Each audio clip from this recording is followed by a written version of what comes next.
Améliorer l'empreinte environnementale d'un produit, c'est consommer un peu moins de matière, consommer un peu moins d'énergie, faciliter les flux, mieux gérer ses déchets.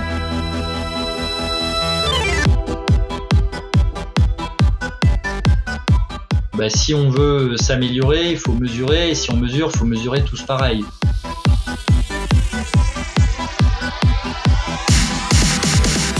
Le jour où les données existeront sur l'empreinte carbone des différents produits, le pharmacien pourra limiter l'impact carbone des produits vendus dans l'officine.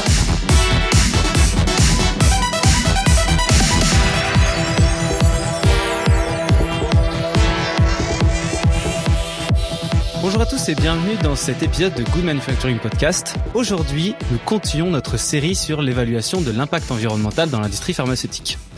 Si vous vous intéressez beaucoup à ce sujet, sachez qu'on a déjà fait pas mal d'interviews et qui mettent en scène des solutions pratiques et notamment un épisode très intéressant sur le bilan carbone spécifiquement avec Stéphane Renard. Donc n'hésitez pas à aller voir à la fin de cet épisode, sachez qu'il y en a d'autres. Alors pour cet épisode d'aujourd'hui, je suis avec Romain. Romain, comment ça va ? Ça va très bien. Et toi ? Super. Je suis très excité par cet épisode que j'attendais depuis un moment parce qu'aujourd'hui, nous recevons Sébastien Taimit. Alors Sébastien, est-ce que tu peux te présenter s'il te plaît ? Oui, bonjour à tous. Donc Sébastien, je suis le président et cofondateur d'Ecovamed, donc une société spécialisée dans l'analyse de cycle de vie et l'évaluation de l'empreinte carbone des produits de santé. Mais je crois qu'on aura le temps d'en rediscuter. Et juste pour donner quelques mots sur mon parcours, j'ai travaillé pendant une vingtaine d'années dans l'industrie, essentiellement dans le domaine de la chimie, de la plasturgie et de la santé. Et puis il y a quelques années, j'ai décidé de me consacrer à une autre mission qui était d'aider à la fois les industries de santé, mais également les professionnels de santé à mieux comprendre d'où venait leur impact environnemental ou l'impact environnemental de leurs produits ou de leurs pratiques ou de leur parcours de soins. Et pourquoi mieux le comprendre ? Tout simplement pour identifier des leviers de réduction et arriver à réduire cet impact. Alors, c'est très bonne transition parce que je vous ai découvert dans un épisode de France Culture qui était passé en septembre 2023, qui s'appelait Big Pharma, le géant pas vert, pour interrogation, auquel vous répondez à cette question, justement avec le Shift Project, ça c'était. Et ensuite, on s'était croisé à Pôle Pharma pour le congrès performance environnementale. Vous aviez fait 2 présentations et une table ronde justement sur le bilan carbone et sur l'analyse des cycles de vie. Donc ça, c'était super. Et après, en début d'année, on s'était croisé aussi sur une réunion de travail du Shift Project également. Donc voilà, depuis en fait que j'ai entendu parler de vous, en fait, on vous croise partout. Ecovamed, c'est en tout cas dans le milieu de l'évaluation carbone, de l'impact environnemental du système de santé. C'est Ecovamed qui est au centre de qui est pas mal au centre de beaucoup de discussions. Et donc, voilà, Ecovamed, vous dites que vous avez créé ça il y a combien vous avez dit ? On a commencé à travailler en 2020, donc il y a 4 ans maintenant. Et c'est vrai que à l'époque, c'était un sujet, je veux dire, qui intéressait pas énormément de monde. Alors évidemment, ça intéressait déjà le Shift Project que vous avez cité. Ouais. Ça intéressait déjà certains grands groupes quand même qui depuis un certain nombre d'années ont mis en place des structures pour faire de l'évaluation environnementale de leurs produits, mais il n'y avait pas un intérêt aussi large, je dirais, de la communauté santé au sens large. Et par communauté santé, j'entends les autorités, les professionnels de soins, les fabricants, les associations professionnelles, les patients et ainsi de suite. C'était un sujet qui était un peu plus confidentiel, je pense, à l'époque.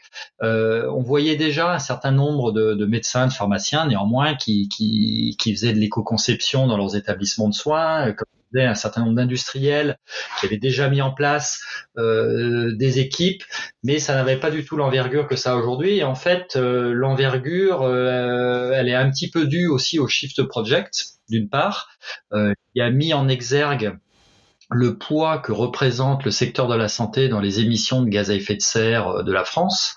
Alors le Shift Project n'est pas le seul à l'avoir fait, parce que dans d'autres pays dans le monde, il y a également des études qui sont parues, pareil, ces dernières années, je dirais ces 4-5 dernières années, qui ont montré également que les systèmes de santé, de manière générale, représentaient 5-6%, entre 5 et 8% des émissions de gaz à effet de serre. Il y a un seul pays qui était probablement très en avance, c'est l'Angleterre. Ouais, l'Angleterre, ouais. Depuis très longtemps, le NHS, qui est l'autorité des établissements de soins, a pris ce combat, on va dire, en compte. Ça fait au moins une vingtaine d'années qu'ils mesurent, qu'ils analysent, qu'ils mettent en place un certain nombre de mesures. Et d'ailleurs, on voit qu'ils ont une trajectoire bas carbone où ils ont réussi à beaucoup diminuer les 20 dernières années. Et sinon, dans le reste des pays du monde, voilà, c'est plutôt quelque chose d'assez récent. Et en 2020, quand on s'y intéresse, c'était pas encore un sujet phare. Et nous, on s'y intéressait pour une raison assez simple, c'est que on se disait que pour bien réduire son impact environnemental, pour bien réduire ses émissions de gaz à effet de serre, il faut déjà bien les connaître.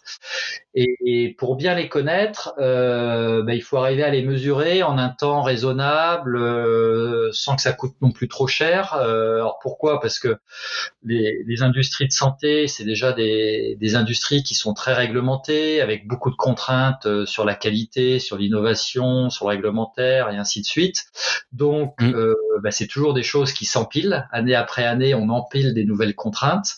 Et donc, si on veut pouvoir avancer sur un sujet, il ne faut pas que ce soit trop chronophage, parce qu'il y a déjà 1000 autres sujets à traiter. Et après, il y a la question de la simplicité. C'est-à-dire que c'est des évaluations qui peuvent paraître assez complexes. Et donc, on s'est rendu compte qu'il y avait beaucoup de sociétés qui n'étaient pas forcément très avancées dans le domaine, tout simplement parce que trop chronophage, pas forcément assez de ressources sur le sujet, une complexité, des coûts. Et l'idée d'Ecovamet, c'était de se dire comment on peut rendre la chose plus simple, moins chère et plus précise, pour vraiment bien mesurer ses émissions carbone, bien mesurer ses impacts environnementaux par ACV. Et au départ, c'était au niveau des fabricants de DM et des fabricants de médicaments.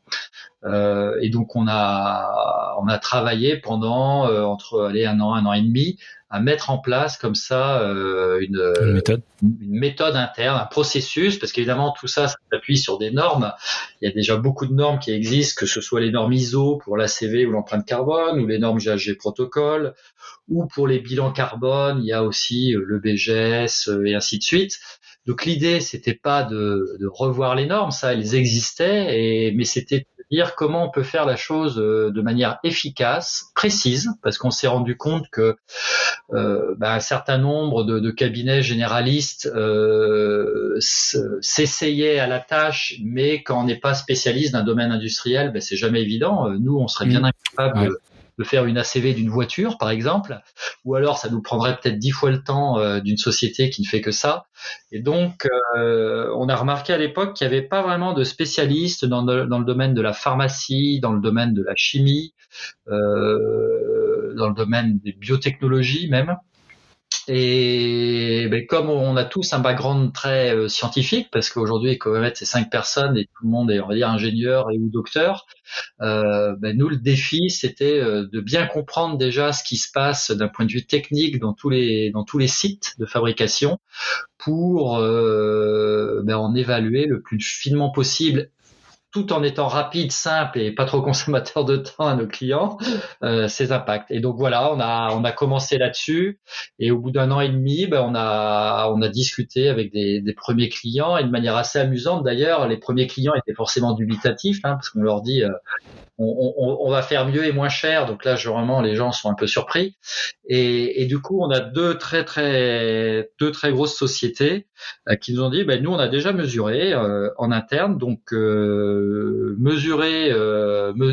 évaluez l'impact de nos produits sans qu'on vous donne aucune donnée, et puis on verra bien où vous arrivez. C'est trop bien. Et en fait, on est tombé très très près dans les deux cas, et c'est ce qui a un petit peu légitimé tout le travail qui avait été fait de recherche avant pour construire cette méthode. Et c'est comme ça que finalement l'activité a démarré et s'est étendue de fil en aiguille. Et c'était sur un bilan carbone, donc. Oui, alors effectivement, les premières études qu'on faisait, c'était des bilans carbone, alors soit de principes actifs. Alors, on a commencé par des bilans carbone de principes actifs. Alors pourquoi ? C'est assez intéressant parce que finalement, pour beaucoup de laboratoires pharmaceutiques, la complexité vient du fait qu'ils n'ont pas toutes les données en main pour faire une empreinte carbone ou un bilan carbone de médicaments. Alors, il faut comprendre que quand on fait une empreinte carbone ou un bilan carbone d'un site industriel, on parle souvent du scope 1 et du scope 2 qu'on connaît bien parce que c'est l'énergie qu'on consomme. Donc, on regarde ses factures. Et bien maîtrisé. Voilà, à partir de ces factures, on sait combien on a émis. Il y a toujours un peu d'incertitude, mais globalement, c'est relativement simple. Et puis, il y a ce fameux scope 3 qui représente pour l'industrie pharmaceutique entre 80 et 90% des émissions, qui est plus compliqué parce que une grande partie du scope 3, pas tout, mais une très grande partie, dépend de la chaîne d'approvisionnement. Et donc, une grande barrière que rencontraient les fabricants de médicaments, c'était que quand ils devaient évaluer l'empreinte carbone de leurs médicaments, il fallait qu'ils aient en données d'entrée l'empreinte carbone de tous les ingrédients qu'ils utilisent, que ce soit des conditionnements primaires, des conditionnements secondaires, des excipients, principes actifs et ainsi de suite, des consommables, tout ce qui est acheté quelque part pour fabriquer leurs médicaments, ils doivent le connaître. Et ça, il est vrai que la chaîne d'approvisionnement, donc tous les fournisseurs, que ce soit des façonniers ou des fabricants de produits propriétaires, aujourd'hui n'ont pas tous fait l'évaluation de l'empreinte carbone de leurs produits. Et donc, le pharmacien, le laboratoire se retrouvait quelque part un peu bloqué. Et l'originalité ou l'innovation de notre méthode, c'est qu'elle permet justement de débloquer ce verrou, c'est-à-dire que même sans aucune donnée des fournisseurs, juste avec les données du dossier réglementaire, parce qu'on a le pharmacien connaît quand même un certain nombre de choses, le laboratoire pharmaceutique a quand même un certain nombre d'informations sur sa chaîne d'approvisionnement pour pouvoir soumettre des dossiers d'autorisation et ainsi de suite. Et donc nous, la méthode, c'était de se dire, si on n'a pas d'informations, on va la mesurer pour vous. Et c'est là-dessus qu'on a été testé au début. C'est sur ces cas, en prenant le cas des principes actifs. Alors pourquoi le principe actif ? Parce que c'est l'élément souvent le plus compliqué d'un médicament.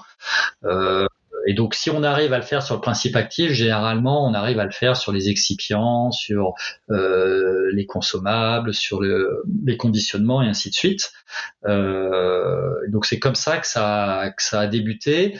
Et comme cette méthode était compatible analyse de cycle de vie, parce que la démarche employée, c'est de l'analyse de cycle de vie, c'est-à-dire qu'on regarde sur chaque étape de fabrication tous les intrants, tous les sortants. Alors les intrants, c'est les matières, les sortants, ça va être les déchets, par exemple. Les intrants, ça peut être aussi du transport, ça peut être de la consommation d'énergie. Et dans les sortants, vous pouvez avoir aussi les émissions gazeuses, par exemple les composés organiques volatiles, et ainsi de suite. Comme on le fait du coup par cette méthodologie d'analyse de cycle de vie, le gros avantage, c'est que on peut le faire soit en empreinte carbone, soit en ACV multi-impact, c'est-à-dire qu'on va regarder d'autres impacts que l'impact carbone. Par exemple, l'épuisement des ressources en eau, l'épuisement des ressources minérales et métals, l'eutrophisation, l'acidification, enfin les autres impacts qui peuvent être intéressants à étudier pour un médicament. C'est justement le thème de l'épisode, donc on y reviendra un petit peu plus tard, je pense. En tout cas, c'est très intéressant ce que vous avez dit. Donc 4 ans, et c'est vrai que quand on discute un peu avec les gens qui sont un peu chargés de ce sujet-là dans l'industrie, c'est le plus gros chiffre qu'on entend en général, c'est 3-4 ans quoi. Donc c'est vrai que il y a avant ça effectivement, on n'entendait pas souvent parler de ça. On était surtout sur la HSE en général.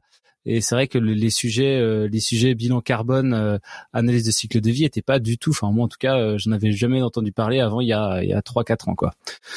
Donc c'est vrai que à cette époque-là, au début, vous avez direct rencontré beaucoup de clients, ou alors c'était un petit peu prêché dans le désert ou. Bah, il se trouve qu'au début, on avait une idée parce que c'était, alors 2020, faut se rappeler, hein, c'était les longs mois de confinement du Covid.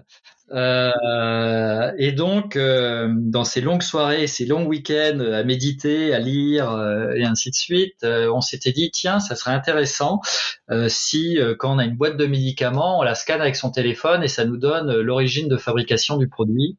Et, et, et ça retrace un petit peu toutes les usines dans lesquelles elles sont passées ou tous les pays dans lesquels elles sont passées, parce que à ce moment-là, on parlait beaucoup de souveraineté sanitaire. Il y a un certain nombre de risques de pénurie de médicaments. Il y avait l'Inde qui avait arrêté l'export d'une trentaine de principes actifs pour pouvoir subvenir à ses besoins.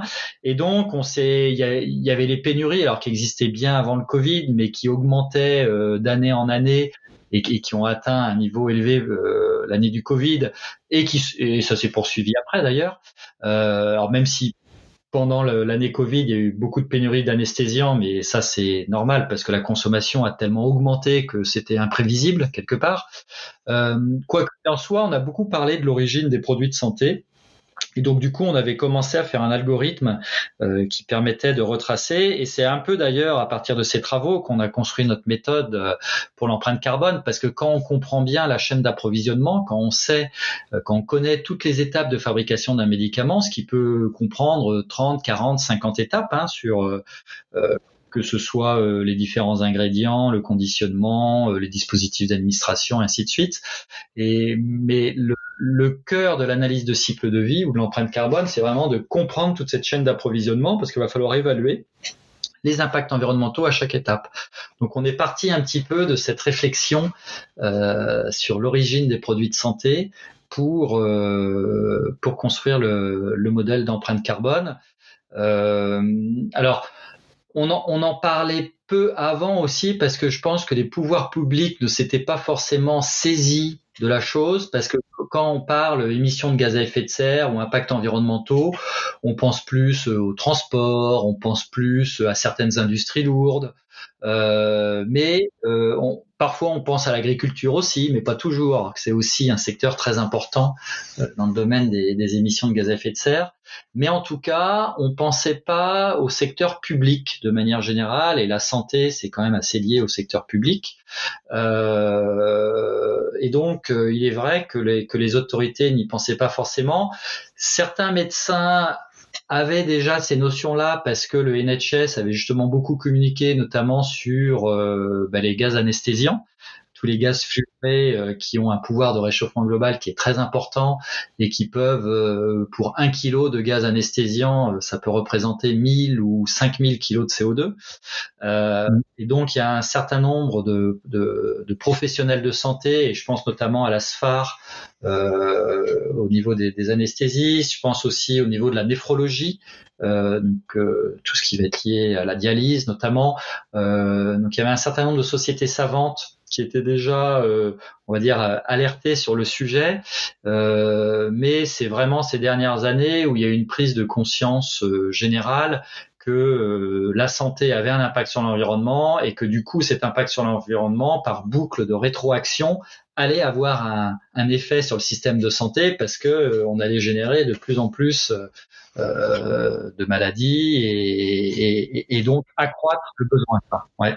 Le système aggrave le système. Exactement. Et donc du coup, c'est vrai que les autorités sont un peu emparées du sujet, les professionnels de santé aussi, les laboratoires qui, pour une partie déjà traitaient le sujet, ont un peu accéléré les choses. Et donc c'est ce qui fait qu'un sujet qui était peu discuté, et donc aussi avec peu de support, quand Ecovamed s'est créé, il n'y avait pas beaucoup de sociétés qui étaient en mesure aussi d'apporter du support à tout l'environnement du domaine de la santé. Et donc du coup, tout ça s'est construit ces dernières années. Ça devait être assez intéressant à l'époque, parce que finalement il y avait tout à construire de votre côté, quoi. Enfin, vous avez vraiment, c'est vous qui avez un peu défriché tout le truc, quoi, non? C'est ça? Ouais, alors je dirais pas ça, c'est-à-dire que la chance qu'on a eue, c'est que et c'est pas évident quand on est une structure existante, c'est-à-dire que nous on n'existait pas et on a passé 1 an et demi à réfléchir à la question. Et souvent, quand vous êtes dans une structure existante, que ce soit un cabinet d'évaluation environnementale, que ce soit un industriel du domaine de la santé, que ce soit un professionnel, dans une structure existante, on a déjà le quotidien à faire et tout le monde sait que le quotidien est généralement très chargé.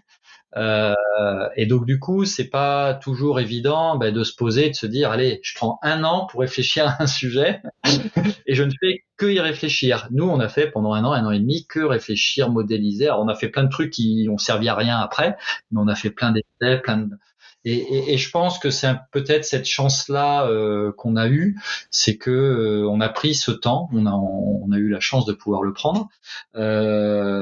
Et c'est ce qui a fait que on peut faire quelque chose d'un peu plus innovant que ce qui existait auparavant. Et puis aussi, ça tient à l'expérience qu'on avait dans le domaine. À partir d'une vingtaine d'années d'expérience du monde industriel, ça aide à mieux évaluer les émissions de l'industrie quelque part. Enfin, ouais, en connaissant bien les process, etc., on voit direct ce qui est applicable et ce qui l'est pas, quoi. Tout à fait. Et donc moi j'avais la compétence plutôt chimie, la cofondatrice d'Ecovamed a une compétence plutôt microbiologie et agronomie. Et aujourd'hui, dans toutes les embauches qu'on fait, on essaye de compléter nos compétences. Donc on a une analyse qui est plus matériaux, on a un analyse qui est plus synthèse organique, on a une autre personne qui est plus biotechnologie, qui est très biotechnologie. Et donc on essaye comme ça de compléter un peu les expertises techniques pour pouvoir tout simplement comprendre ce que font les gens, parce que si on veut faire de l'analyse de cycle de vie d'un médicament ou l'analyse de cycle de vie d'un parcours de soins, il faut bien comprendre le quotidien du produit ou le quotidien du parcours de soins, c'est-à-dire qu'il faut bien comprendre les enjeux, comment ça se passe, et on peut pas se limiter à survoler le sujet. Parce que sinon on loupe beaucoup de choses. Nous, ça nous arrive de temps en temps de faire des revues critiques ou de faire des secondes évaluations après une première qui a été faite il y a quelques années, et on se rend compte que parfois les travaux qu'on reprend, il y a eu des omissions qui peuvent représenter la moitié, les 3/4 ou 10 ou 20% des émissions ou des impacts. Mais tout simplement pas parce que la personne n'était pas compétente, hein, c'est juste que la personne n'avait pas forcément l'expérience du secteur. Et comme je le disais tout à l'heure, c'est pour ça que nous, souvent, il y a certains sujets qu'on refuse aussi, ou où on va solliciter des confrères peut-être pour qu'ils voient s'ils sont intéressés, parce que l'expertise sectorielle est tout aussi importante, voire même plus importante que l'expertise environnementale, j'aurais tendance à dire. Parce que l'expertise environnementale, c'est vraiment la combinaison des deux. La combinaison des deux, ouais. Mmh. Voilà, qui fait que on va évaluer finement, on va trouver des idées pour réduire, parce que pourquoi on fait ça? Le seul intérêt de faire de l'évaluation environnementale, c'est trouver des options pour réduire ces impacts environnementaux. Et c'est là où l'expertise sectorielle est importante. C'est là où la capacité aussi à organiser des groupes de réflexion avec les clients est importante, parce qu'on n'accouche jamais d'une idée tout seul, hein. C'est toujours le collectif qui fait qu'on arrive à trouver les bonnes idées.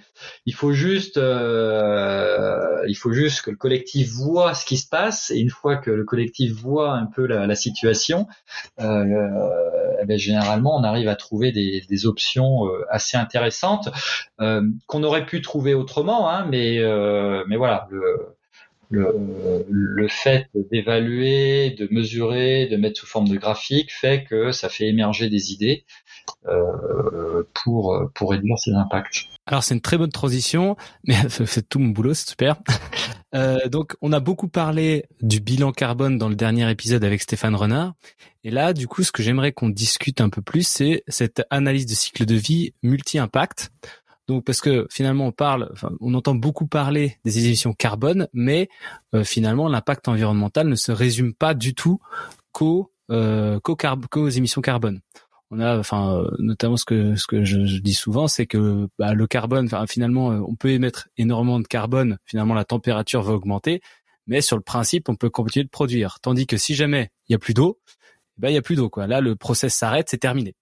Donc c'est un impact qui est qui est complètement différent sur le processus.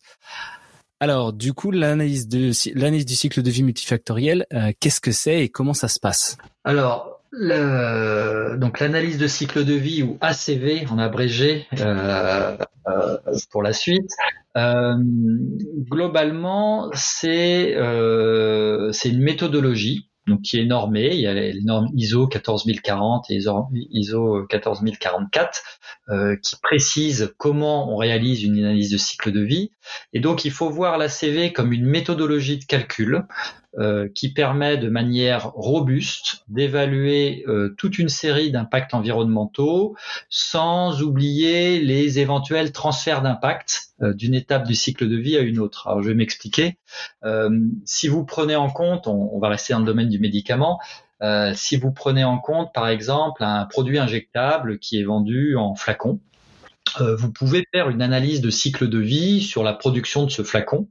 Et puis après, une autre société va faire pour la même pathologie une ACV, mais cette fois sur une seringue pré-remplie.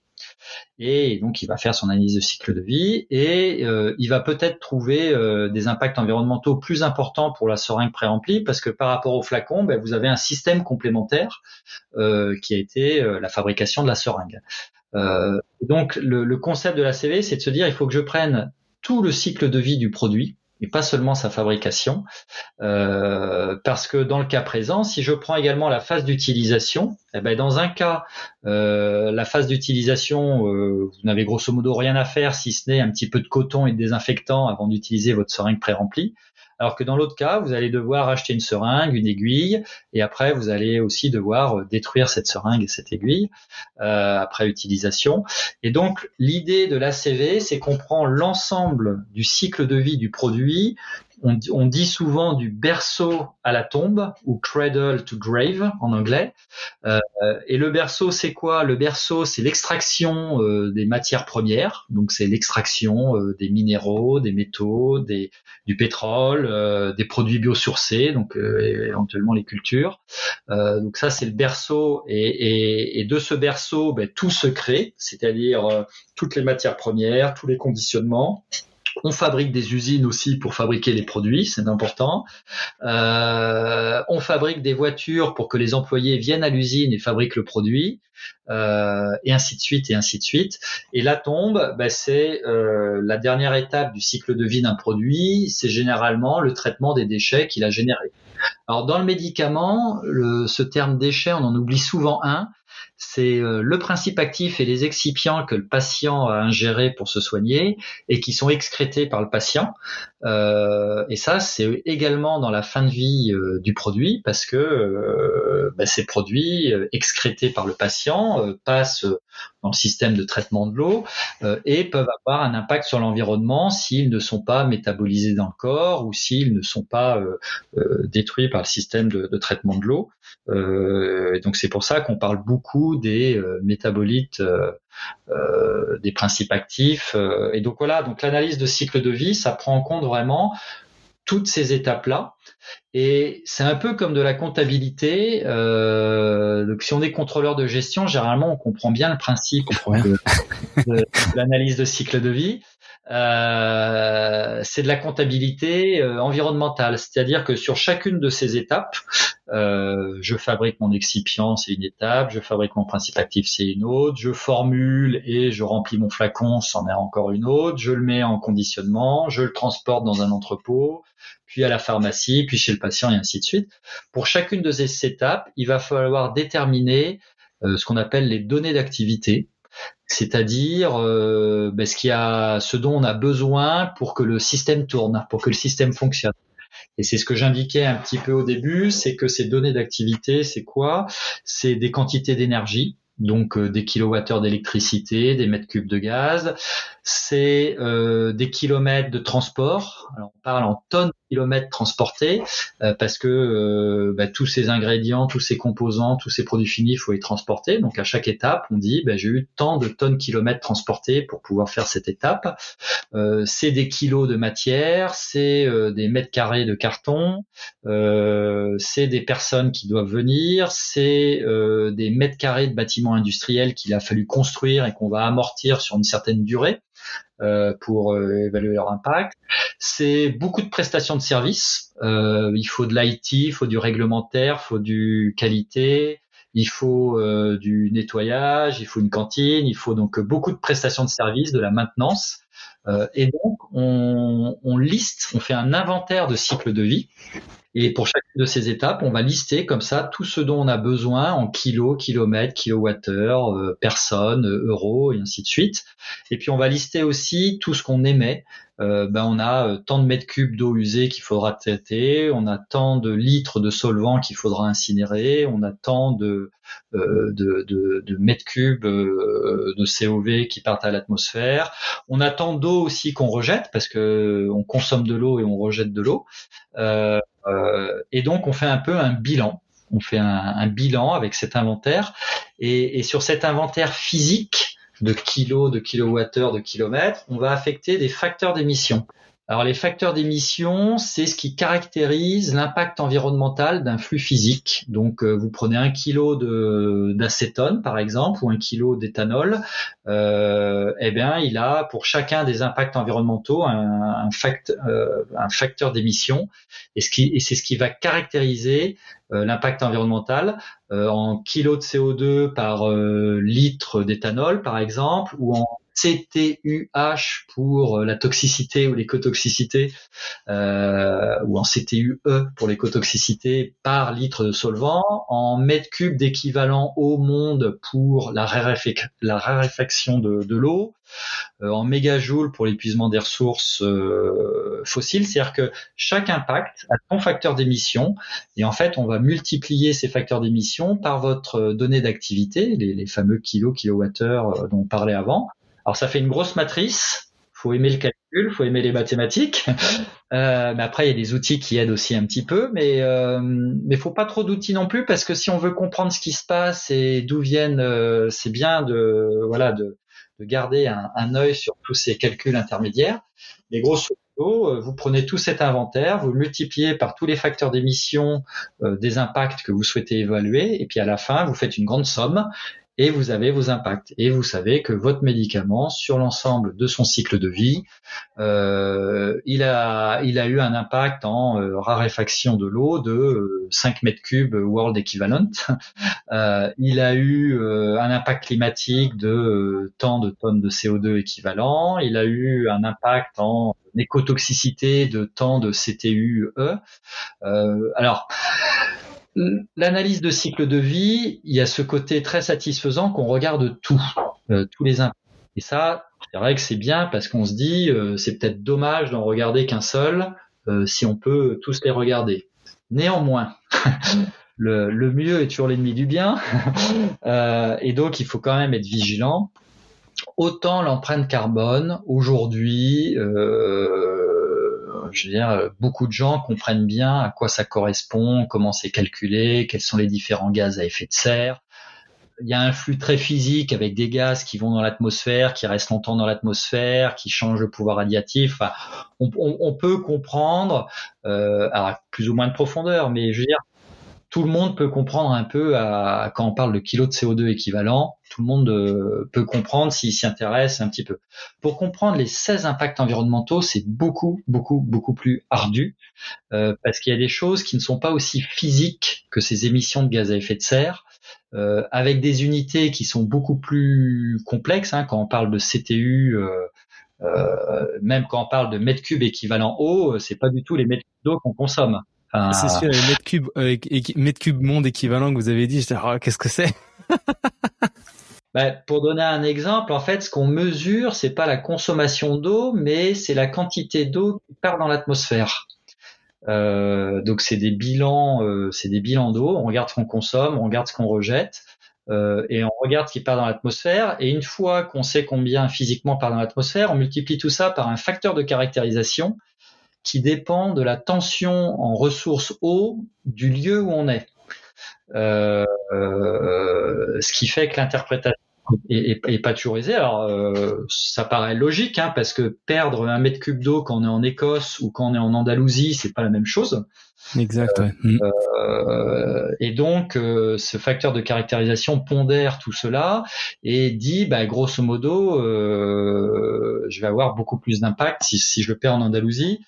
Le problème est que les bases de données ne reflètent pas toujours bien ça parce que les bases de données ne sont pas régionalisées. Donc, de manière courante, ce qu'on voit dans les publis et dans la plupart des travaux, c'est pas régionalisé. On prend une moyenne monde. Donc, pour la raréfaction de l'eau, c'est grosso modo, on multiplie par 43. Quand on perd 1 mètre cube, ça devient 43 mètres cubes équivalent monde. Tout simplement parce que faire les choses de manière régionalisée, ça devient très compliqué. Je vais prendre un exemple. Ce qui compte le plus dans la raréfaction de l'eau, c'est pas la consommation de l'usine en eau, c'est la consommation généralement d'énergie et tous les produits issus de l'agriculture. Parce que les centrales de production d'électricité ont besoin de beaucoup d'eau de refroidissement et c'est l'eau qu'on voit parfois qui s'échappe de ces grandes cheminées. C'est de l'eau de refroidissement.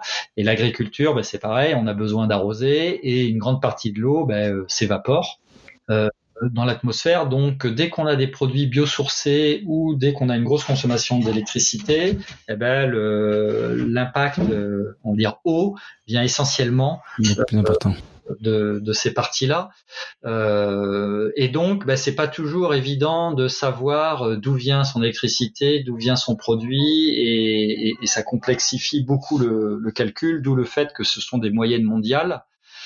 Et pour en arriver au point que nous, aujourd'hui, on recommande beaucoup quand même déjà de commencer par l'empreinte carbone calculée par ACV, parce que c'est plus direct, c'est plus facilement compréhensible, c'est du coup beaucoup plus précis aussi, parce que comme je disais, on n'a pas besoin de faire une moyenne sur le monde entier pour l'eau. C'est comme si pour l'empreinte carbone, on faisait une moyenne sur tous les gaz à effet de serre. Non, on peut le calculer précisément par gaz à effet de serre. Et donc, on est beaucoup plus précis aussi parce qu'il y a beaucoup plus de sociétés qui calculent l'empreinte carbone de leurs produits, mais qui ne vont pas calculer tous les autres impacts. Et donc, on a beaucoup plus de données sur la partie carbone. Par conséquent, on fait moins d'approximations. C'est plus facile aussi de corriger des données de base de données. La principale base de données en ACV, c'est EcoInvent. Il y a aussi une autre base, Gabi Sfera, mais la base EcoInvent est très transparente et donc on peut recalculer des facteurs d'émission. Si on pense qu'il y a eu une erreur, si on pense qu'il y a une spécificité chez le fournisseur qui fait que c'est beaucoup plus. On prend pas la même. Et autant c'est relativement simple de le faire sur le carbone, autant s'il faut le faire sur tous les impacts, ça devient compliqué. Donc généralement on ne le fait pas et donc on prend une approximation qui est un peu moins juste. Et donc c'est pour ça que souvent on indique, dans un premier temps, faisons le carbone, on sera déjà précis, on pourra identifier des leviers d'amélioration.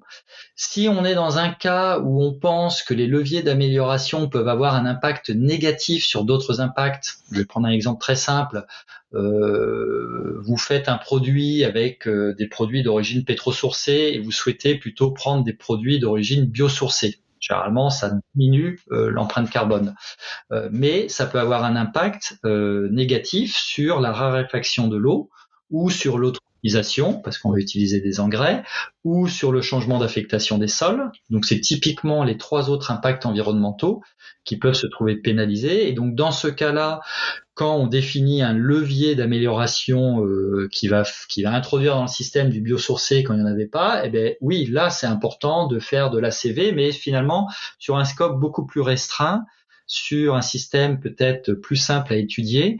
Et là, on va pouvoir vérifier si la bonne idée qu'on avait eue pour baisser l'empreinte carbone est vraiment une bonne idée, au niveau environnemental, sans avoir à calculer pour tout le système tous les impacts, parce que plus long, plus coûteux, plus incertain. Donc je dirais les deux sont importants. Il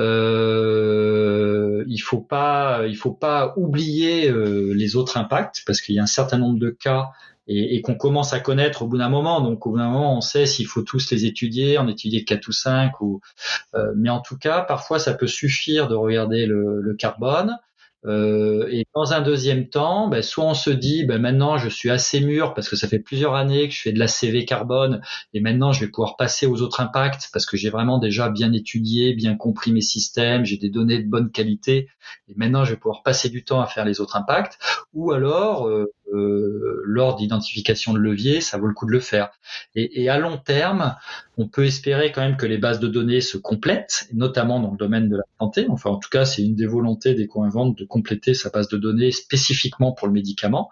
Et donc, dans ce cas-là, on aura des données d'autant plus riches, d'autant plus nombreuses qu'il y aura moins besoin de faire d'approximation et que donc on arrivera aussi à quelque chose d'aussi juste, mais ça va prendre quelques années. Donc quand vous faites une ACV, enfin finalement ACV, qu'elle soit carbone ou multifacteur, vous passez quand même beaucoup de temps finalement hors de l'entreprise, surtout si c'est, comme vous l'avez dit, cradle to grave. Dans ce cas, on prend l'ensemble de l'utilisation. Donc, est-ce que vous allez sur les hôpitaux pour aller voir comment ça se passe? Est-ce que vous allez, Ouais, alors c'est une très bonne question parce que on voit émerger de plus en plus des études tripartites entre un industriel de la santé, un établissement de soins et un spécialiste d'évaluation. Donc, en tout cas, nous, on intervient dans ce genre d'études tripartites pour que l'hôpital apporte toutes les données d'activité qui lui sont propres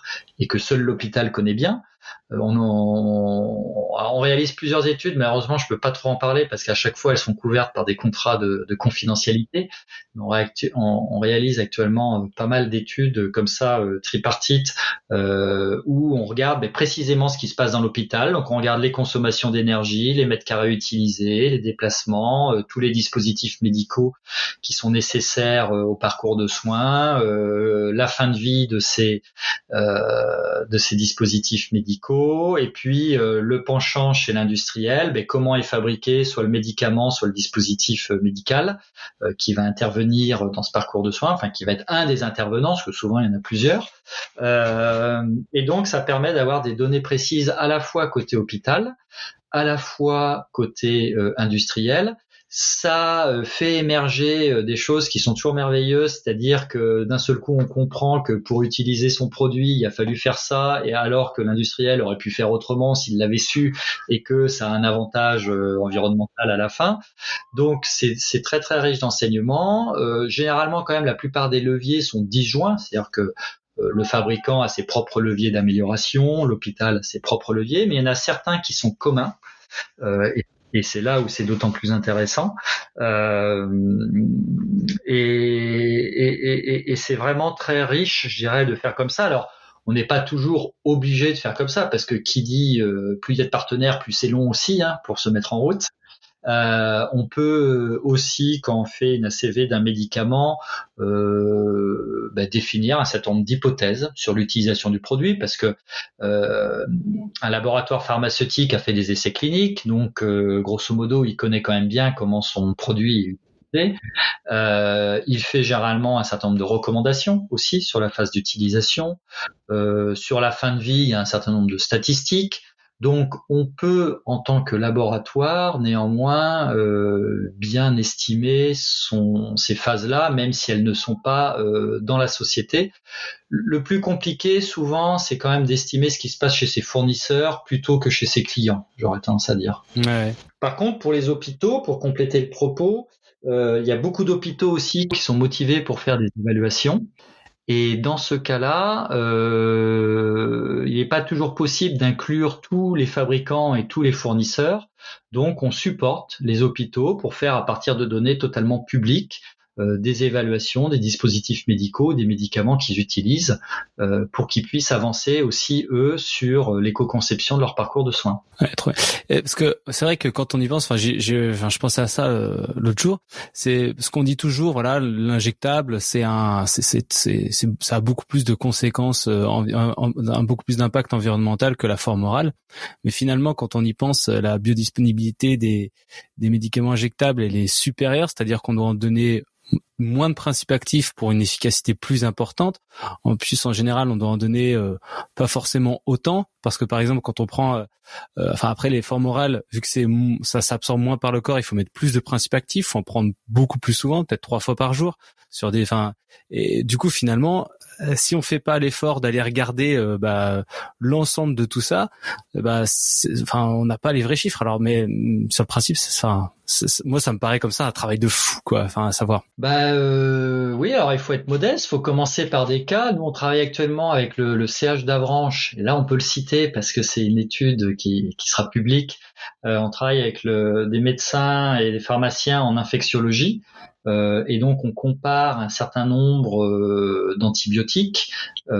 Alors des antibiotiques différents qui sont substituables pour soigner une même pathologie, ou le même antibiotique mais avec différentes formes d'administration.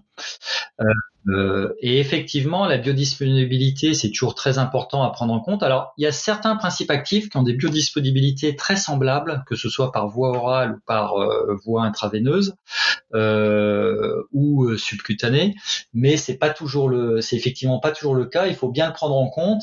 Et là, on a 2 cas de figure. Soit c'est un principe actif qui est très simple et qui a une empreinte carbone de fabrication, un impact environnemental de fabrication qui est pas très élevé. Et au final, si vous en mettez 30% de plus ou 50% de plus, c'est pas grave, parce que par rapport à l'impact de tous les dispositifs médicaux qu'il faut utiliser pour faire une perfusion, par exemple, c'est quand même mieux. Et puis, vous pouvez avoir des cas sur des médicaments beaucoup plus complexes, des principes actifs beaucoup plus complexes, où là, en mettre 10 ou 20% de plus, c'est très pénalisant. Et effectivement, ça peut être un levier d'amélioration. Et il y a eu une publication récemment sur le paracétamol qui montrait que dans le cas du paracétamol, la voie orale, quand elle était possible, parce que faut pas oublier qu'à l'hôpital, la voie intraveineuse est généralement donnée quand le patient ne peut pas prendre un comprimé. Si le gars il est HS, il peut pas avaler, quoi. Voilà.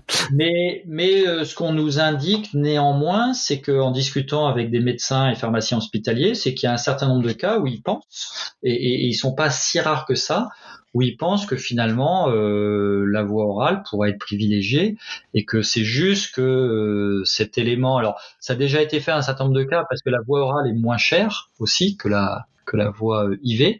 Donc ces démarches ont déjà été réalisées dans le passé, mais il y a encore un vivier, on va dire, d'amélioration où on peut faire de la substitution.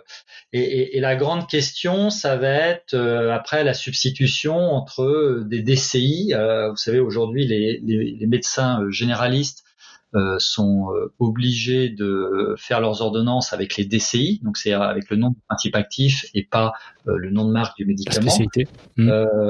Et donc ça, c'est un deuxième levier d'amélioration ou de réduction de l'empreinte carbone, c'est qu'entre des DCI similaires, vous pouvez aussi avoir des empreintes carbone différentes. Et un médecin qui est habitué pour un certain type d'infection de prescrire tel type d'antibiotique pourrait très bien aussi prescrire une autre DCI, une autre spécialité qui est tout à fait équivalente pour le patient à tout point de vue, parce que le point de départ, c'est quand même que le traitement soit le mieux possible pour le patient. Service de soins, ouais. Voilà, l'aspect environnemental vient après cette considération-là, toujours. Mais il y a un certain nombre de cas où il y a plusieurs choix qui peuvent être faits, qui sont vraiment équivalents. Et là, c'est notamment une partie de l'étude qu'on fait avec le CH d'Avranches, essayer de comprendre, s'il y a des choix plus pertinents que d'autres. On va travailler avec le CHU de Rouen aussi sur l'aspect pansement, parce qu'il peut y avoir une grande variété de pansements avec parfois un certain nombre de choix qui peuvent être guidés par l'aspect environnemental également. Et alors, parce que finalement, les conséquences pour l'industrie pharmaceutique, est-ce qu'on se dirige finalement vers un monde où l'hôpital aura réalisé tout un tas d'études sur le parcours patient et le bilan carbone des produits utilisés, et finalement, est-ce que la demande va brutalement chuter dans les années à venir pour certains types de molécules, pour certains types de formes, où finalement le service médical rendu était équivalent, le bilan carbone était très défavorable pour une des deux, hop, l'hôpital arrête complètement d'acheter tel type de produit ou tel type de traitement, et du coup il y aura une sélection comme ça par l'impact environnemental des produits. Alors, il y a effectivement plusieurs choses récentes qui laissent penser qu'il y aura probablement une direction dans ce sens. Et c'est d'ailleurs un peu ce que demande le Shift Project en disant que si on veut réduire les émissions du système de santé, il faut qu'on fasse des choix éco-conçus. Et effectivement, on a vu passer pas mal de choses récemment qui vont dans cette direction et du coup qui rendent d'autant plus important la collaboration tripartite dont je parlais avant entre laboratoires pharmaceutiques et médecins, parce que tout ça s'anticipe. Il faut après qu'il y ait les quantités qui vont bien, il faut que des sites industriels peut-être parfois se réorientent. C'est des choses qui se font sur le temps long et donc la collaboration est nécessaire. Et alors qu'est-ce qui nous permet de dire que les choses pourraient évoluer dans cette direction ? Alors sur la partie pharmacie d'officine dont on parle rarement, il y a une convention pharmaceutique entre les pharmacies d'officine et l'État sur la dispensation des produits de santé. Et assez récemment, il y a eu un avenant de cette convention qui donne un certain nombre de nouveaux éléments sur la juste dispensation des produits de santé et notamment le développement du bon usage des produits de santé. Et dans le bon usage du produit de santé, il y a beaucoup de choses qui apparaissent, mais il y a notamment la démarche éco-responsable. Comment on peut engager aussi les pharmacies d'officine à avoir une démarche éco-responsable.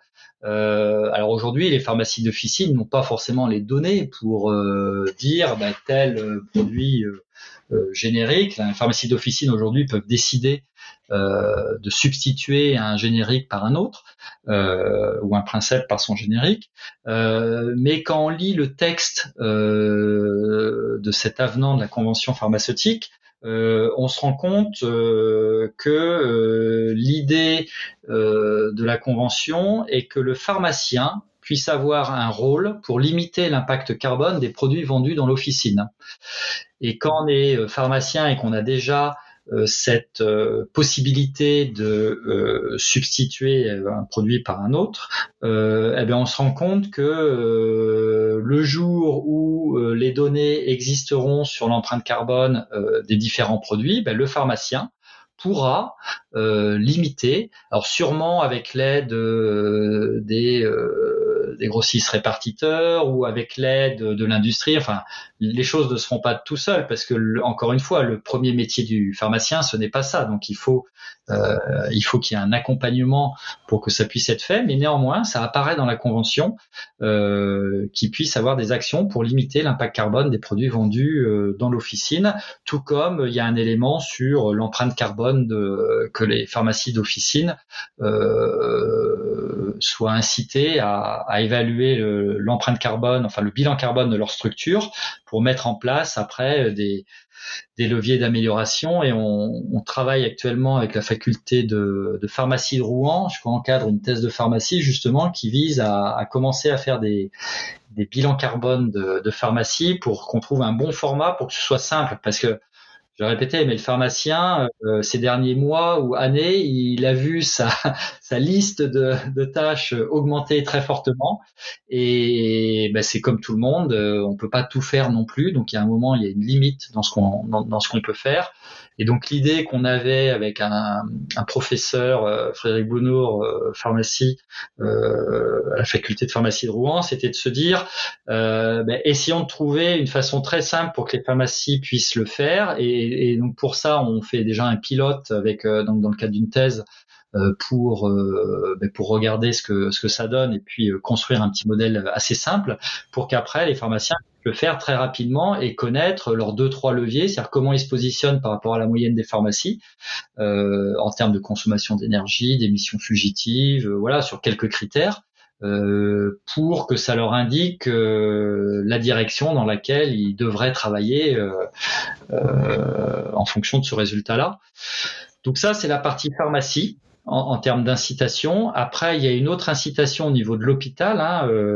Donc l'État via la DGE au ministère de l'économie et des finances, et puis via les 3 directions DGS, DSS, DGOS au ministère de la Santé, et via la CNAM également, a lancé un projet en fin d'année dernière pour pour construire une méthodologie officielle de l'évaluation de l'empreinte carbone des médicaments. Et en fait, le but de cette méthodologie, c'est qu'elle puisse être utilisée par les acheteurs de produits de santé pour également faciliter les éco-achats. Donc on se rend compte que à la fois l'hôpital et la pharmacie vont avoir des outils de la part de l'État pour tout simplement pour diminuer les émissions du système de santé en travaillant sur le scope 3, sachant que l'État, via sa feuille de décarbonation qui était des établissements de santé qui était parue en mai 2023, demande également à toutes les structures de soins de travailler également sur la partie énergie, sur la partie déplacement, c'est-à-dire qu'on ne demande pas que aux industries de santé de faire des efforts, c'est l'ensemble des intervenants du système de santé à qui on donne des outils, à qui on donne des incentives, à qui on demande finalement de trouver des solutions pour que ce 8%, ce fameux 8% des émissions de la France descendent au fil de l'eau et qu'on puisse être en ligne avec les ambitions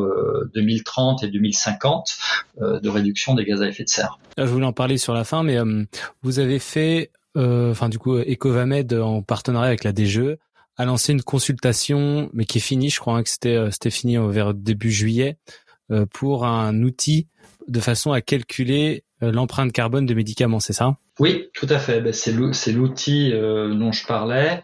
Parce qu'effectivement l'État s'est rendu compte, mais c'est l'État qui avait perçu ce sujet-là, mais qui avait été amené par le comité stratégique de filière qui était mené par la FEFIS, la Fédération des industries de santé, qui avait fait un constat dans sa feuille de route de décarbonation des industries de santé. Ils avaient fait une quinzaine de propositions. Et une des propositions est justement si on veut s'améliorer, il faut mesurer, et si on mesure, il faut mesurer tous pareil, parce que sinon on va jamais. Personne ne voudra jamais publier son bilan carbone du produit si tout le copain d'à côté il fait pas pareil. Exactement. Donc c'était une demande, on va dire, de cette structure de la filière.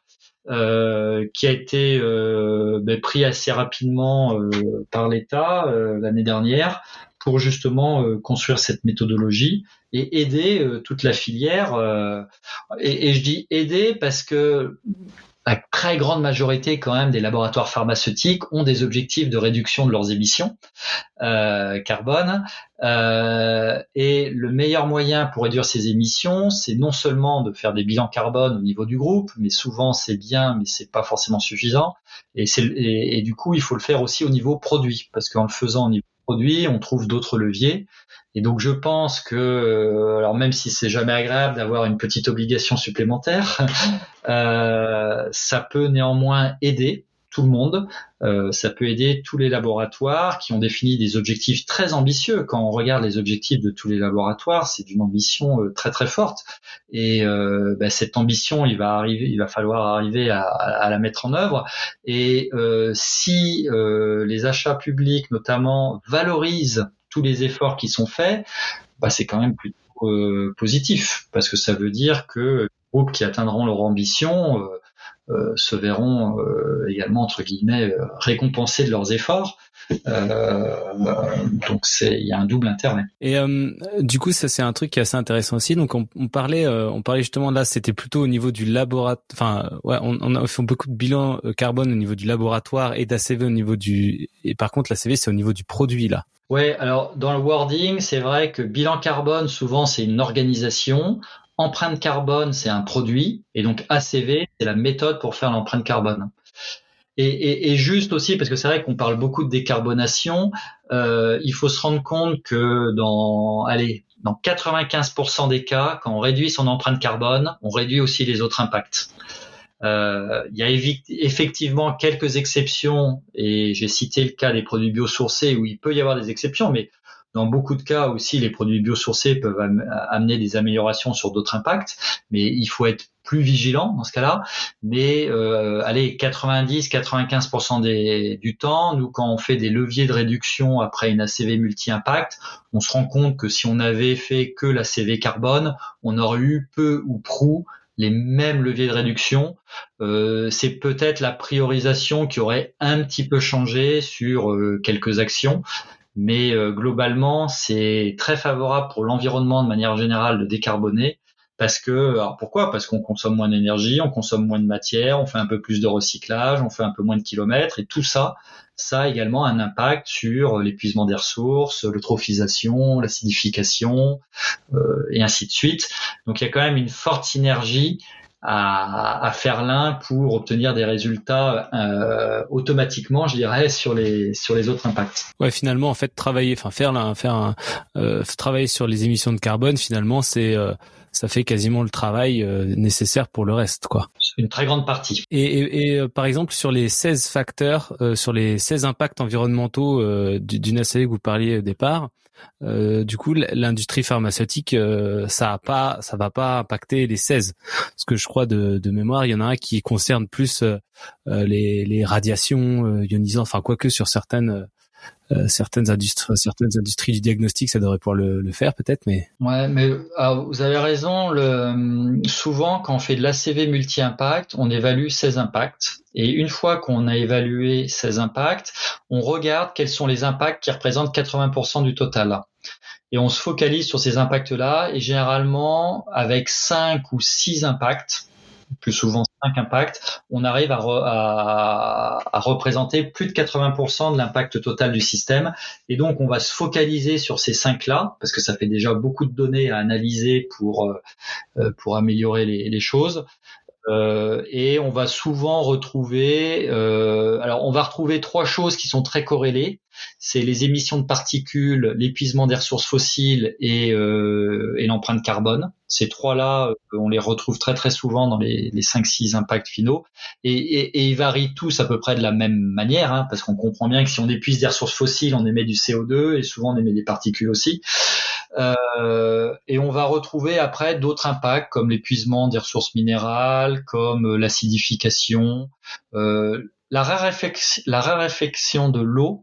On la trouve moins souvent dans ce top 80, mais souvent on l'inclut quand même parce que c'est comme vous le disiez au départ, quand on n'a plus d'eau, on s'arrête. Donc là, c'est plus qu'un enjeu de pollution, c'est un enjeu de survie quelque part. Ouais, non, trop bien.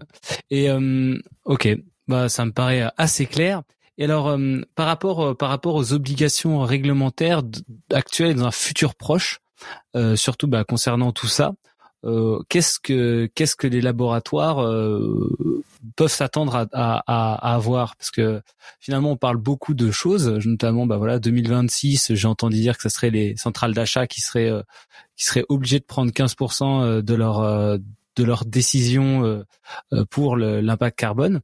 Est-ce que c'est vrai? Qu'est-ce qu'on a d'autre? Est-ce que vous savez s'il y a d'autres choses qui approchent? Alors moi j'aurais tendance à dire la première contrainte c'est déjà d'atteindre les objectifs que les pays ou les groupes se donnent pour 2030 en termes de décarbonation ou de réduction de la consommation d'eau, et que la première contrainte c'est que 2030 c'est dans 5 ans et demi, et que si on veut arriver à répondre à ces objectifs que se sont donnés la plupart des acteurs industriels eux-mêmes, il faut s'y mettre tout de suite, parce que souvent quand on fait une évaluation, après ça met plusieurs années, vu qu'on est dans un domaine très réglementé,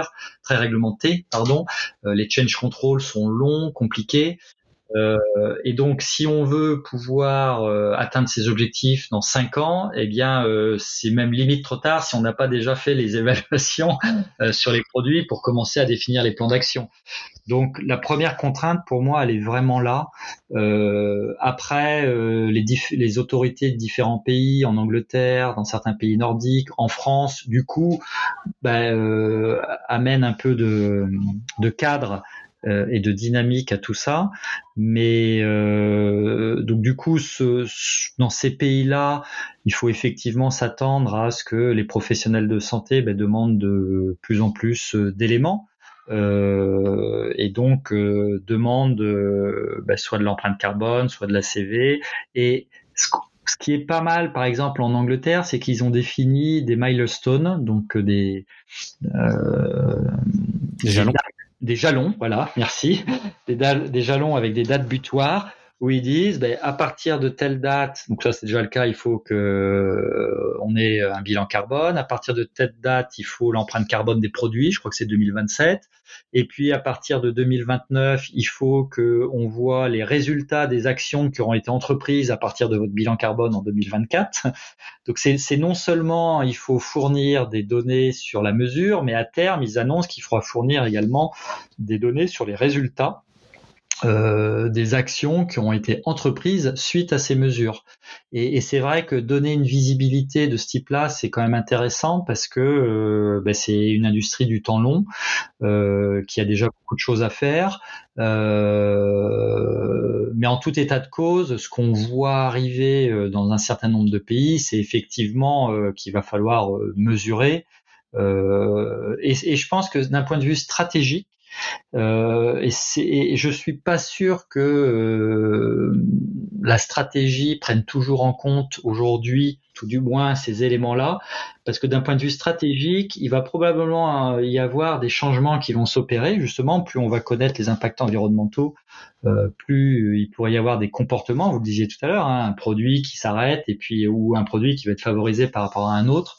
Et donc, je pense qu'il y a une dimension stratégique dans les choix qui sont faits sur les développements, les innovations, les industrialisations, l'évolution du portefeuille produit, voire même les acquisitions. Va y avoir une thématique stratégique autour de ça parce que ça va devenir très important. C'est-à-dire que on se rend compte année après année des impacts du réchauffement climatique. Donc plus ça va aller, plus les contraintes vont être fortes parce que plus l'espèce humaine va être sous contrainte. Donc plus j'étais petite au bord de la mer. Voilà. Et un médicament, c'est 10 ans. Donc pour le développer. Donc du coup, si on s'en préoccupe pas aujourd'hui, et aujourd'hui il y a déjà des grands laboratoires qui intègrent cette dimension-là, et aussi des laboratoires d'ailleurs de taille plus petite, mais c'est peut-être plus difficile parce qu'ils ont moins de ressources en interne pour le faire. Mais de toute manière, il faut l'intégrer parce que ça va devenir un enjeu stratégique au même titre que d'autres enjeux non environnementaux. En parlant de stratégie, qu'est-ce que vous pensez finalement de tous les groupes qui mettent dans leur objectif qui imposent une croissance de X%? Finalement, c'est quand même globalement assez incompatible par rapport à la réduction du bilan carbone. L'objectif de croissance, on peut le voir de deux façons différentes. On peut se dire, on va soigner de plus en plus de monde. Ça, c'est plutôt bien, parce qu'aujourd'hui, on est très chanceux, je pense, en France ou en Europe de l'Ouest, d'avoir un accès très facile, finalement, aux soins et aux médicaments. Mais c'est loin d'être le cas pour, je pense, les 2/3 de l'humanité ou les 3/4 de l'humanité. Et donc, il y a une première partie qui, moi, me fait dire que de toute manière, il y aura une croissance parce que il y aura de plus en plus de patients que l'on pourra soigner, et ça, c'est bien. Il y aura une croissance également parce qu'on soigne de plus en plus de maladies, et ça, pour le coup, ça nous touche également dans les pays d'Europe de l'Ouest. Il y a de plus en plus de maladies qu'on sait soigner avec des médicaments de plus en plus compliqués. Et donc, alors qui dit plus compliqué dit plus cher, donc ça amène de la croissance, mais aussi s'ils sont compliqués, souvent c'est qu'ils ont un impact environnemental qui est assez élevé. C'est un petit peu proportionnel aussi. Et donc, j'aurais tendance à dire que c'est pas la croissance le problème, c'est comment on l'a fait. Et c'est les bonnes questions qu'on se pose. On parlait de biodisponibilité tout à l'heure. Faut pas se tromper. C'est-à-dire que si on développe quelque chose, il faut le faire dans la forme où la biodisponibilité est la meilleure. Si jamais c'est un principe actif qui a un impact environnemental très important. Et ça, je suis pas sûr que c'était toujours pris en compte parce que peut-être qu'on prenait en compte plus. Alors, ce qui est très bien aussi, mais la facilité pour le patient pour prendre son traitement, par exemple. Et peut-être que demain, on va commencer à regarder un petit peu les deux, parce que sinon on n'atteindra jamais les objectifs. Donc et l'enjeu est très compliqué. Alors après, dans la croissance, on voit qu'une usine, par exemple, qui produit un médicament biologique dans un pays où l'énergie est peu carbonée, va être bien meilleure que la même usine dans un pays où l'énergie sera très carbonée. Donc il y a aussi des choix, comme on disait tout à l'heure, stratégiques qui peuvent être faits pour améliorer les choses. Et ainsi de suite, et ainsi de suite. Donc, j'opposerai pas forcément les deux, parce que on a tous envie que on soigne de plus en plus de gens, qu'on soigne de plus en plus de maladies. C'est une question que j'ai souvent, qu'on me pose souvent finalement, et c'est trop une bonne réponse parce que, enfin, c'est une super réponse parce que je m'attendais pas spécialement à ça, donc je suis assez content. Et justement par rapport à ce que vous disiez justement sur en fait c'est faire des ACV au final avant même, enfin d'études quoi, donc avant même de penser au processus de fabrication quasiment, finalement ça serait de faire une étude, un analyse de cycle de vie a priori pour après faire la meilleure éco-conception du produit, quoi. Ouais, tout à fait. Alors, généralement, si vous faites déjà des analyses de cycle de vie sur vos produits existants, ça va vous amener des leviers que vous pourrez pas forcément actionner parce que changement réglementaire, complexité et ainsi de suite, et que le service réglementaire n'a que X mains et vous pouvez pas les multiplier par 2. Mais par contre, vous allez vous dire, ah oui, alors j'aurais dû faire ça sur celui-là, donc sur le prochain, je vais le faire. Donc déjà, si vous impliquez vos équipes innovation et R&D dans les résultats d'ACV sur les produits existants, quelque part, la boucle va être vertueuse et ça va pouvoir être fait. Après, ce qu'on voit, j'ai discuté récemment au sein d'un incubateur santé avec différentes personnes, alors plus sur le dispositif médical, bon, c'est la même chose, et du coup, souvent c'est au niveau de la start-up, au niveau de la biotech, où c'est important d'y réfléchir parce que quand on fait un dispositif médical, si jamais il y a un petit équipement à usage unique qui doit être fabriqué, on a tellement de choses à penser déjà pour développer son produit que réfléchir à quel plastique faut-il prendre pour que mon dispositif soit un peu éco-conçu, comment je fais le design pour qu'il soit pas trop lourd, donc que j'ai pas trop de matière, ou qu'il soit facilement démontable s'il y a une partie que je peux recycler après, et ainsi de suite. Souvent on n'y pense pas, et ça je pense que c'est le rôle des investisseurs, c'est le rôle des incubateurs de mettre cette petite contrainte en plus. Alors pourquoi je dis investisseur ? Parce qu'investisseur, c'est la personne qui permet aux entreprises de se développer et donc qui donne les moyens à l'entreprise de se développer. Et je pense que c'est vraiment le rôle des investisseurs d'inclure ça, et j'ai cru voir que ça commence à arriver, d'inclure cette dynamique pour dire écoutez, c'est très bien de soigner, c'est le but premier, il faut y arriver, mais il y a aussi cette problématique qu'il faut prendre en compte, parce que ça peut ne prendre qu'une vingtaine d'heures ou une cinquantaine d'heures à l'entreprise, à la start-up, si elle le prend en compte dès le début. Si elle doit le faire plus tard, ce sera beaucoup plus compliqué. Donc je pense que c'est important, et c'est là où on voit que tout le monde a un rôle à jouer. Il n'y a pas que les grands groupes, il n'y a pas que les startups, il n'y a pas que les médecins, il peut y avoir les investisseurs aussi, il y a les autorités. Enfin, tout le monde a un peu un rôle à jouer pour qu'on y arrive. Et c'est aussi, même quand vous disiez l'éco-conception, au final, c'est aussi penser que dans 5 ans, peut-être, le sourcing des matériaux locaux, qui va être peut-être plus cher maintenant, mais dans 5 ans, finalement, il y aura il y aura plus que ça. Et en plus, le fait que ça soit conçu avec des produits locaux, ça aurait un impact probablement positif sur la supply chain et sur le temps de cycle de production, enfin sur plein de choses, et sur la sécurité de l'approvisionnement. En fait. Voilà, exactement. Donc c'est peut-être plus cher, a priori c'est peut-être plus cher, mais dans quelques années, ça aura certainement un avantage et concurrentiel, marketing et supply, et du coup environnemental finalement, super bon, quoi. Ouais, et puis je pense que assez souvent, ça peut aussi ne pas coûter plus cher, ou alors de l'ordre du pourcent, quoi. Donc, si un dispositif médical coûte 1% de plus à faire, mais qu'il est éco-conçu, j'étais là vendredi dernier jury dans une thèse de pharmacie sur des principes d'éco-prescription. Et en fait, il montrait qu'il y avait certains traitements qui étaient mieux que d'autres. Et quand évidemment quelqu'un du jury a posé la question du prix, et en fait c'était iso-coût. Donc il faut pas toujours opposer le coût à l'environnement. Oui. Sur des médicaments remboursés, ça m'étonne pas après. Ouais. Parfois, il y a des cas où il peut y avoir un surcoût, mais je dirais, il y a de nombreux cas où il y a des éléments qui ont un surcoût, et ben on réfléchit, on innove, et généralement on arrive à offsetter ce surcoût.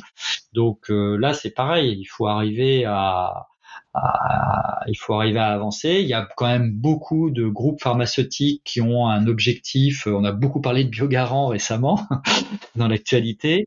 Biogarant a quand même une volonté de produire ses médicaments en France et en Europe, une partie de ses principes actifs très probablement aussi.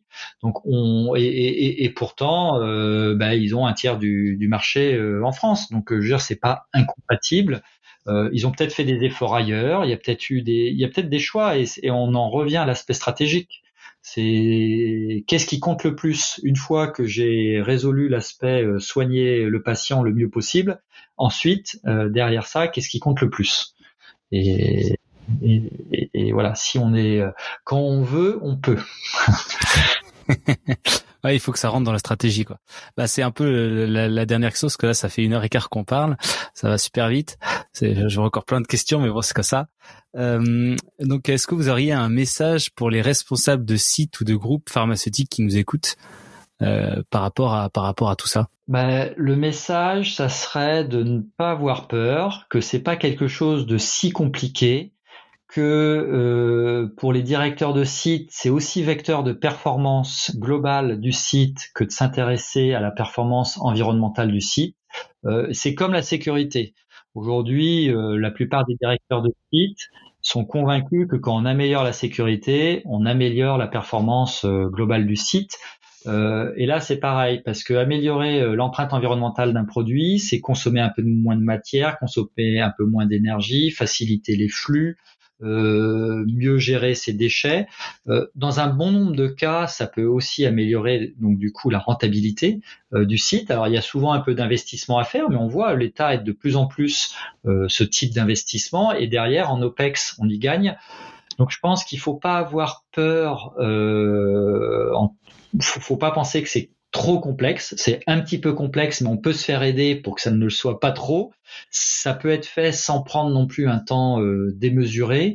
Et derrière, je pense qu'il y a une satisfaction aussi, c'est-à-dire que quand dans une usine on améliore son impact environnemental, je pense que tous les salariés sont fiers de ce qui a été fait. Donc c'est aussi un moyen d'avoir de l'adhésion. Et de motiver les équipes. Donc ça peut être bon pour l'environnement, ça peut être bon sur le portefeuille à long terme quand on amortit les investissements, ça peut être bon aussi pour le moral des équipes. Il faut juste oser y aller. Alors évidemment, dans les groupes pharmaceutiques, les choses sont je vais pas dire cloisonnées parce que ça peut avoir un aspect négatif, mais sont très bien organisés, on va le dire comme ça. Et donc souvent, tout le monde n'est pas libre de traiter tous les sujets, mais je pense qu'un directeur de site a toute légitimité avec nous on travaille toujours avec les sites avec 2-3 personnes qui sont moteurs, évidemment, qui sont représentatifs des secteurs avec lesquels on peut travailler pour mesurer, améliorer. Mais l'ACV et le bilan carbone, c'est comme une approche DMAIC, c'est comme l'amélioration continue. On définit, on mesure, on innove, on agit et on remesure après. Alors je les ai dit un peu où on contrôle à la fin, je l'ai dit dans le désordre. Mais généralement, c'est une démarche qui est dans l'état d'esprit industriel, en tout cas nous c'est ce qu'on essaye de faire. Et donc voilà, il y a plein de bonnes raisons de se lancer dans cette aventure. Vous connaissez bien le public. Trop marrant. Super. En tout cas, merci beaucoup d'être venu prendre un peu de temps pour nous parler de tout ça. C'était vraiment ultra intéressant et je sens qu'il y a encore plein de choses qu'on pourrait raconter sur le sujet. Mais en tout cas, voilà, comment est-ce qu'on pourrait faire pour contacter Ecovamed finalement et se faire accompagner par vous?